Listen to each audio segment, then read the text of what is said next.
One of the interesting things that I came across in my sports psychology travels is this idea that we can become actually physically addicted to our negative thoughts. This is the idea that these negative thoughts that we've had so many times through our entire life are somewhat comforting to us. So, you know, we actually, it's like feeling blue. It's like that feeling of melancholy. It's bad, but it kind of like, you know, you kind of like indulge yourself.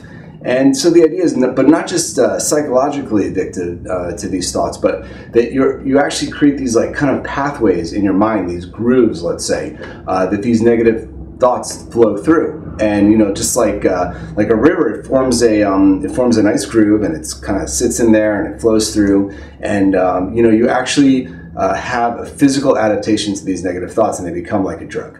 So the idea behind the mental detox diet is that you would find a way to scratch out these grooves and create new grooves for the positive thoughts to go through.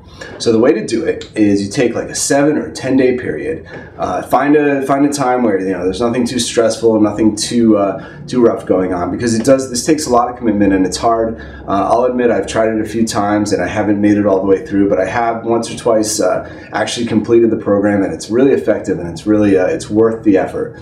So the idea is you take this 10-day period and you are not going to have any negative thoughts for 10 days, and you're not going to indulge any of those old negative thought patterns that you kind of have become to rely on.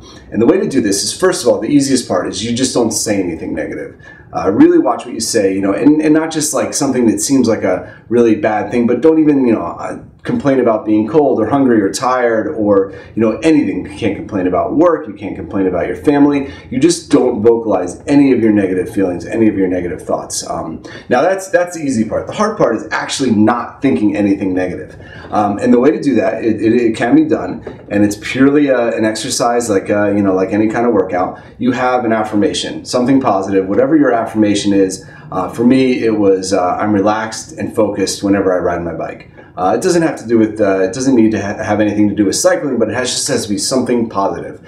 And anytime you catch yourself thinking something negative, thinking a complaint, thinking something bad, bam, you've got that affirmation in your pocket right there. You whip it out, you say it to yourself 10, 20 times, and before you know it, the negative thought will be gone, and you won't even be thinking about it, and you know, it'll come back later, and you've got your affirmation there ready to knock it out. So you know, the kind of idea with that is you don't want to try to not think negative things. I mean, that's like saying, what if I were to tell you, whatever you do, don't picture a purple polar bear in your mind. You know, if you're sitting there, oh, don't think of a purple polar bear, obviously that's the first thing that's going to be in your mind. But instead, you try to think of something different, so that the thought of the purple polar bear, or the thought of the negative complaint, or whatever you were thinking, is replaced by something positive. So have your positive mantra in your pocket, ready to go. Make a commitment, say 10 days, I'm going to do this, and at the end of it, you'll notice a pretty big difference. It's really a pretty cool exercise. I would say give it a try.